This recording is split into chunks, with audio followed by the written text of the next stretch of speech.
And none of these contributions are recorded in any accounts book. That's what I mean by the company owners externalize the true costs of production. And that brings us to the golden arrow of consumption. This is the heart of the system, the engine that drives it. It is so important that protecting this arrow has become the top priority for both of these guys.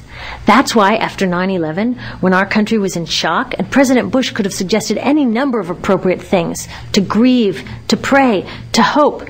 No, he said to shop. To shop! We have become a nation of consumers. Our primary identity has become that of being consumers, not mothers, teachers, farmers, but consumers. The primary way that our value is measured and demonstrated is by how much we contribute to this arrow, how much we consume. And do we? We shop and shop and shop, keep the materials flowing, and flow they do. Guess what percentage of total materials flow through this system is still in product or use 6 months after their date of sale in North America? 50%? 20? No, 1%. 1. In other words, 99% of the stuff we harvest, mine, process, transport, 99% of the stuff we run through this system is trashed within 6 months. Now, how can we run a planet with that level of materials throughput? It wasn't always like this. The average U.S. person now consumes twice as much as they did 50 years ago. Ask your grandma. In her day, stewardship and resourcefulness and thrift were valued. So how did this happen?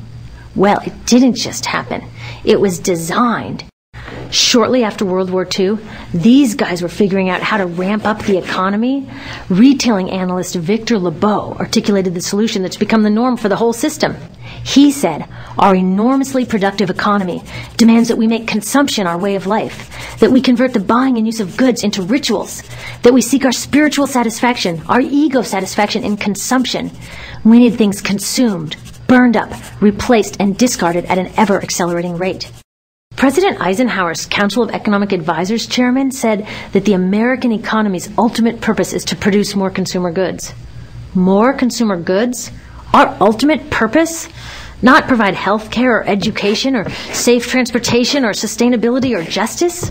Consumer goods? How did they get us to jump on board this program so enthusiastically?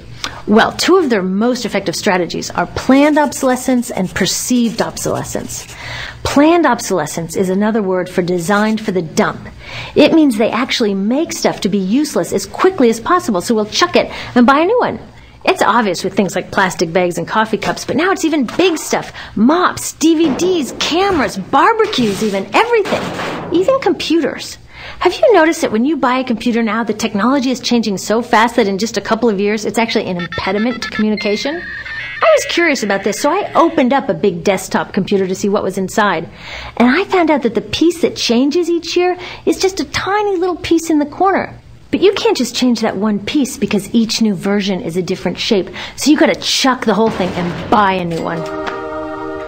So I was reading industrial design journals from the 1950s when planned obsolescence was really catching on. These designers are so open about it. They actually discuss how fast can they make stuff break that still leaves the consumer having enough faith in the product to go out and buy another one. It was so intentional. But stuff cannot break fast enough to keep this arrow afloat. So there's also perceived obsolescence. Now, perceived obsolescence convinces us to throw away stuff that is still perfectly useful. How do they do that? Well, they change the way the stuff looks. So if you bought your stuff a couple of years ago, everyone can tell that you haven't contributed to this arrow recently. And since the way we demonstrate our value is contributing to this arrow, it can be embarrassing. Like, I've had the same fat white computer monitor on my desk for 5 years. My coworker just got a new computer. She has a flat, shiny, sleek monitor. It matches her computer, it matches her phone, even her pen stand. She looks like she's driving in Spaceship Central, and I look like I've got a washing machine on my desk. Fashion is another prime example of this. Have you ever wondered why women's shoe heels go from fat one year to skinny the next to fat to skinny? It's not because there's some debate about which heel structure is the most healthy for women's feet.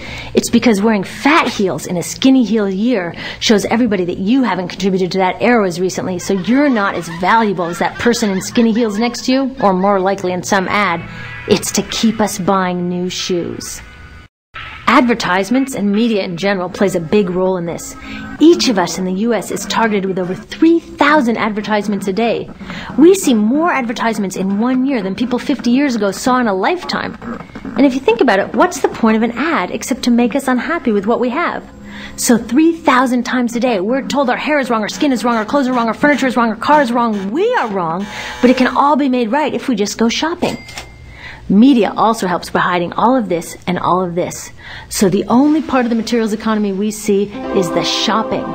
The extraction, production, and disposal all happens outside of our field of vision. So in the U.S., we have more stuff than ever before, but polls show that our national happiness is actually declining. Our national happiness peaked in the 1950s, the same time that this consumption mania exploded. Interesting coincidence. I think I know why. We have more stuff, but we have less time for the things that really make us happy. Friends, family, leisure time. We're working harder than ever.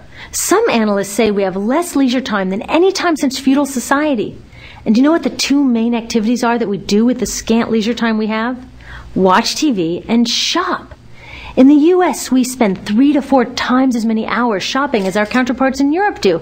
So we're in this ridiculous situation where we go to work, maybe 2 jobs even, and we come home and we're exhausted, so we plop down on our new couch and watch TV, and the commercials tell us you suck, so you gotta go to the mall to buy something to feel better, and then you gotta go to work more to pay for the stuff you just bought, so you come home and you're more tired, so you sit down and you watch more TV, and it tells you to go to the mall again, and we're on this crazy work, watch, spend treadmill, and we could just stop.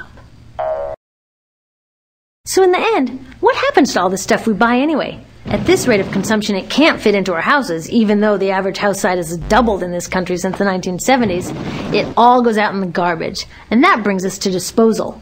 This is the part of the materials economy we all know the most because we have to haul the junk out to the curb ourselves.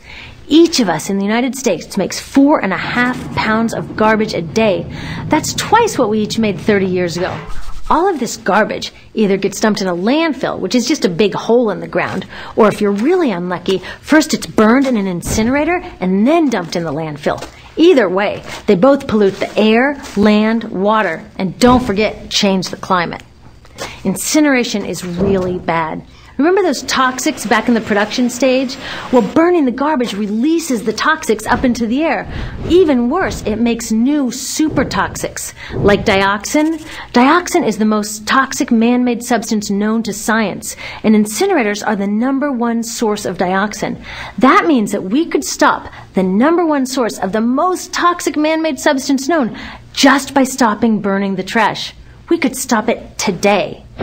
Now, some companies don't want to deal with building landfills and incinerators here, so they just export the disposal too. What about recycling? Does recycling help? Yes, recycling helps. Recycling reduces the garbage at this end, and it reduces the pressure to mine and harvest new stuff at this end. Yes, yes, yes, we should all recycle, but recycling is not enough. Recycling will never be enough for a couple reasons. First, the waste coming out of our houses is just the tip of the iceberg. For every 1 garbage can of waste you put out on the curb, 70 garbage cans of waste were made upstream just to make the junk in that 1 garbage can you put out on the curb.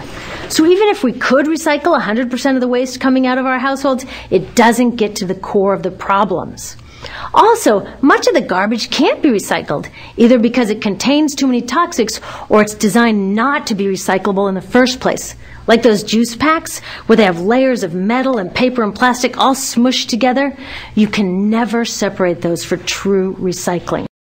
So you see, it is a system in crisis. All along the way, we're bumping up against limits. From changing climate to declining happiness, it's just not working. But the good thing about such an all-pervasive problem is there are so many points of intervention. There are people working here on saving forests, here on clean production, labor rights, fair trade, conscious consuming, blocking landfills and incinerators, and very importantly, taking back our government so that it really is by the people, for the people.